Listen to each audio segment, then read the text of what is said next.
Je demande s'il y a consentement pour permettre la lecture d'une autre motion sans préavis par Mme la deuxième vice-présidente. Consentement. Madame la deuxième vice-présidente et députée de Saint-Hyacinthe, la parole est à vous. Monsieur le Président, je sollicite le consentement de cette Assemblée afin de présenter la motion suivante conjointement avec la députée de Mille-Îles, la députée de Sherbrooke, la députée de Gaspé, la députée de Chemédé et la députée de Marie-Victorin. Que l'Assemblée nationale prenne acte qu'une étude d'Amnesty International et d'Element AI réalisée à travers le monde révèle qu'un tweet haineux serait transmis à une femme chaque 30 secondes. Qu'elle reconnaisse que la cyberintimidation prend une forme particulière lorsqu'elle est dirigée vers les femmes en s'attaquant notamment à leur intégrité physique. Qu'elle reconnaisse que l'hostilité envers les femmes freine leur engagement politique. Qu'elle souligne que la lutte contre la cyberintimidation envers les femmes s'inscrit dans la campagne de sensibilisation 12 jours d'action contre la violence envers les femmes. Qu'enfin, elle rappelle à l'Assemblée dans l'ensemble des parlementaires qu'ils ont tous un rôle à jouer dans la lutte contre la cyberintimidation, notamment en faisant preuve de respect et de courtoisie sur les réseaux sociaux. Merci. Est-ce que consentement pour débattre de cette motion?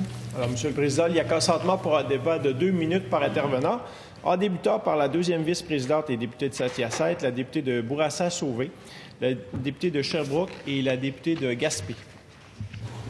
Merci. Donc, il y a consentement pour un débat de 2 minutes. Madame la deuxième vice-présidente. Merci, Monsieur le Président. La violence envers les femmes est malheureusement toujours un sujet d'actualité et elle peut prendre différentes formes. Lorsque nous parlons de violence envers les femmes, nous pensons généralement à la violence physique ou psychologique. Mais la cyberviolence fait autant de dommages, même si elle ne se perçoit pas physiquement. L'hostilité en ligne touche tout le monde, mais prend une forme particulière lorsqu'elle est dirigée envers les femmes. Malheureusement, c'est souvent l'intégrité physique des femmes qui est visée.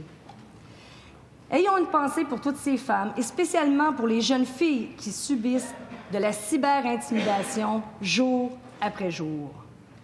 Vous savez ce qu'il y a de plus terrible avec la cyberintimidation? C'est qu'elle ne s'arrête jamais.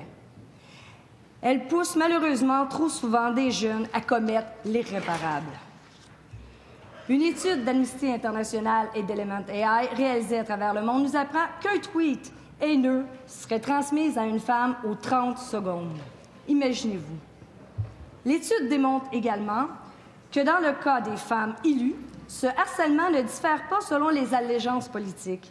Elle touche aux politiciennes de tous les horizons politiques.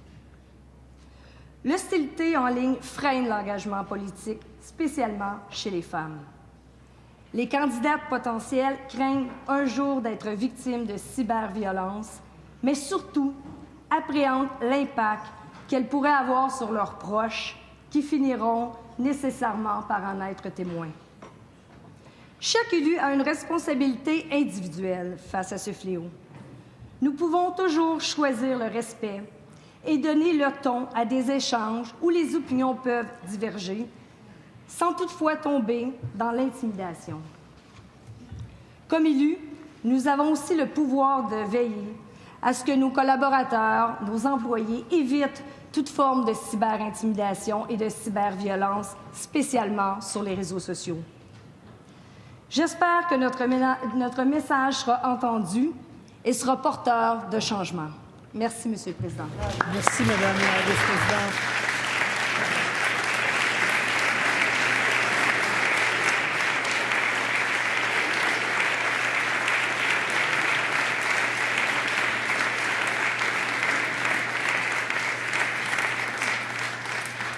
Je reconnais maintenant Madame la députée de Bourassa-Sauvé.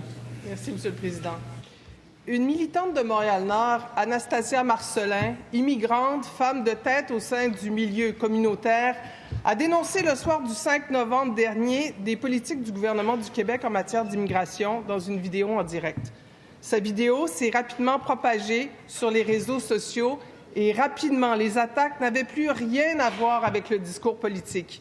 On l'a insultée sur sa couleur de peau, mais surtout sur son sexe, sur son état de femme. Un déferlement d'attaques xénophobes, certes, mais d'abord misogynes, sexistes, même une menace de mort. Combien d'entre nous, politiciennes, femmes publiques, femmes qui osent sortir du lot, femmes qui portent le voile ou la mini-jupe, adolescentes, jeunes filles, sommes-nous à être ciblées de la vindicte misogyne du web? C'est un tweet haineux à une femme à chaque 30 secondes. Pour moi, ces attaques se vivent comme une tempête. D'abord une pluie d'insultes, d'abord une pluie fine d'insultes, ensuite le rythme s'accélère. La charge d'une armée de trolls, forts de leur anonymat, qui dénigrent, ridiculisent et détruisent, cela peut durer 24, 48, 72 heures et puis la tempête se calme jusqu'à l'autre bourrasque.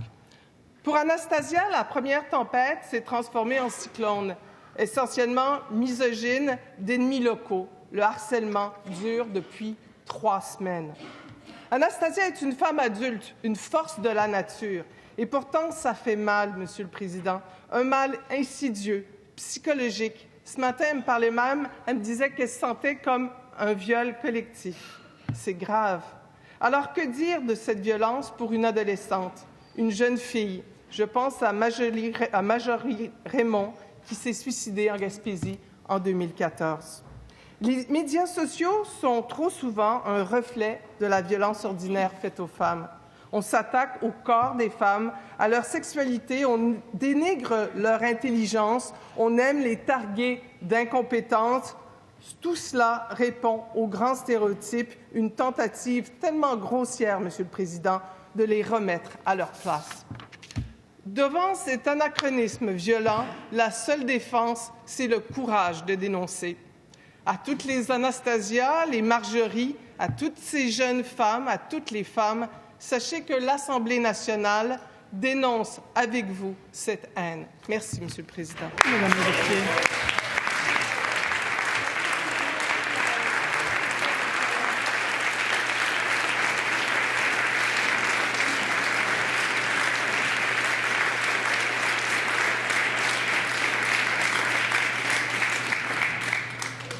Je cède la parole à Madame la députée de Sherbrooke.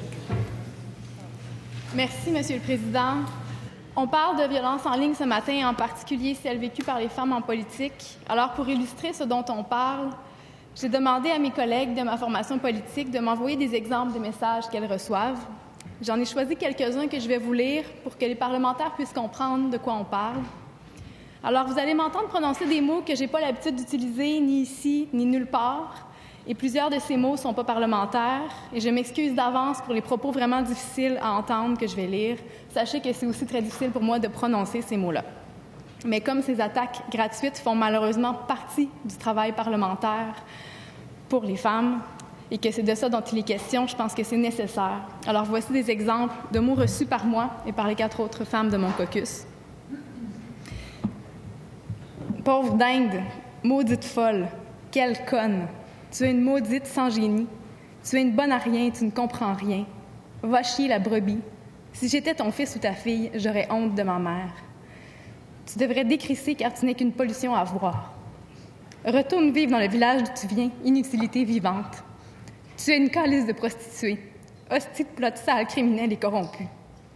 Minable prostituée du crime organisé, va te faire enculer, crise de salope. Hey la nunuche, allez vous rhabiller ou suicidez-vous. Tu devrais disparaître, tu es une honte envers le peuple québécois. Tu auras ta leçon après les fêtes et ce sera un dossier de réglé. C'est difficile à entendre et je m'en excuse encore. Il n'y a personne qui devrait entendre ce genre de commentaires, mais c'est la réalité à laquelle on fait face ici, au Québec, en ce moment. Évidemment, il n'y a aucune personnalité publique qui est à l'abri de ça et je suis certaine que les hommes parlementaires reçoivent eux aussi leur lot d'insultes, de messages haineux, même d'appels au suicide, peut-être un peu moins souvent des menaces de viol, mais quand même, je sais que personne n'est à l'abri. Sauf que c'est largement documenté que les femmes subissent plus de violences en ligne que les hommes, jusqu'à 27 fois plus, selon certaines estimations.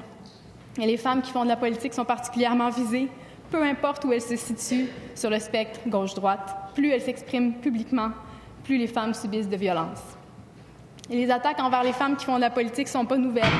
Il y a 100 ans, Henri Bourassa utilisait les pages du Devoir pour les dénigrer ouvertement en les traitant de monstres et en les comparant à des prostituées. Ce sont simplement les plateformes qui ont changé. La violence en ligne ressemble beaucoup à la violence hors ligne. Elle vise à dévaloriser les femmes, à les traiter comme des objets. Elle peut aussi viser à créer un climat d'insécurité pour inciter les femmes à quitter l'espace public. Les conséquences sont exactement les mêmes que les violences commises dans d'autres espaces, parce que la violence en ligne occasionne aussi de la souffrance physique et psychologique. Alors, qu'est-ce qu'on peut faire pour réduire ces violences et l'impact sur les parlementaires? Je pense qu'on doit s'assurer d'être exemplaires entre nous, d'agir de manière bienveillante avec tous nos collègues, ici au Salon Bleu et sur la place publique. Les attaques personnelles ne devraient jamais avoir leur place ici, parce que quand on les tolère entre nous, on envoie le message aux autres que c'est acceptable et que c'est normal de dénigrer les individus qui font de la politique. Eh bien, ça l'est pas, et c'est à nous en premier de le montrer. Merci, monsieur.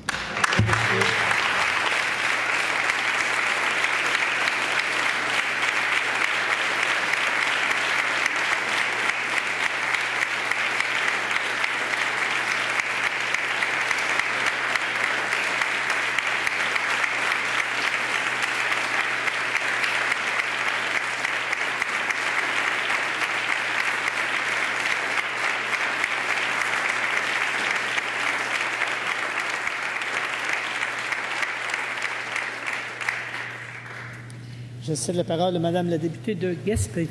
Merci, Monsieur le Président. Permettez-moi de saluer et de remercier l'excellent discours de ma collègue de Sherbrooke sur le sujet. Alors, il n'y a aucune forme de violence qui est acceptable et la campagne de sensibilisation, les 12 jours d'action contre la violence envers les femmes est très, très importante. S'en prendre à une personne qu'on estime vulnérable, c'est lâche, mais même en face à face. Alors, quand cette violence s'exprime à travers un écran, quand l'agresseur se cache derrière un avatar, c'est inqualifiable. Les médias sociaux sont malheureusement un terrain fertile pour les calomnies et l'intimidation. Et les femmes en sont plus souvent qu'autrement les premières victimes. Ce qui distingue la cyberviolence lorsqu'elle vise une femme, c'est qu'elle est souvent axée sur le corps, sur la sexualité. Ne cherchez pas les arguments valables ici. Cette forme de violence vise d'abord à humilier, gratuitement. D'un seul clic, on diffuse une photo intime. D'un seul tweet, on s'en prend au physique d'une femme pour la discréditer. Et ces actes disgracieux laissent des traces. Non seulement en ligne, mais dans le cœur et l'âme des victimes. Les adolescentes, particulièrement, sont vulnérables à ces attaques. Souvent en quête de leur identité, pas toujours confiantes en elles-mêmes, s'appuyant beaucoup sur l'opinion de leur père, une simple phrase assassine peut venir bouleverser leur univers. En 2 secondes à peine, leur monde peut basculer, s'écrouler. Les dommages peuvent être importants. Dans certains cas, ils sont irréparables et ont des conséquences à très, très long terme. Ils peuvent entraîner de la détresse psychologique. Certains cas documentés ont même mené au suicide. Il est donc important de sensibiliser au tort que peut causer la cyberintimidation. Il faut se répéter que la facilité avec laquelle on peut calomnier quelqu'un en ligne est inversement proportionnelle à l'ampleur des conséquences sur la personne visée. Non seulement nous devons faire échec à ceux et à celles qui commettent ces gestes odieux, il faut aussi décourager la propagation des messages haineux et encourager la dénonciation. Les cyberintimidateurs doivent se faire barrer la route. Ils doivent trouver un mur virtuel devant eux et leurs commentaires blessants. On ne peut pas laisser faire ça. Nous devons prendre le parti de la justice et être solidaires des victimes de cyberintimidation, même entre nous. En tant que citoyens responsables, c'est un nouveau rôle que nous sommes amenés à jouer, gracieuseté de la technologie. Et ce rôle, quoique d'apparence virtuelle, est fondamental, car l'intimidation en ligne a des effets dans la vie réelle des gens. Merci, Monsieur le Président. Merci, Madame la députée.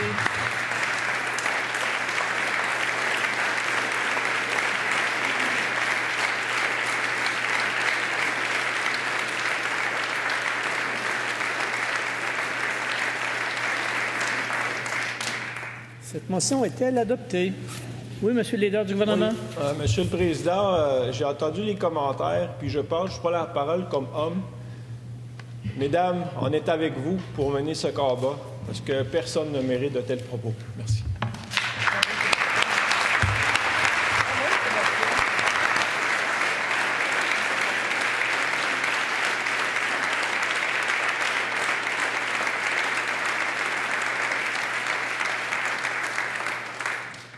Donc, je comprends que cette motion est adoptée.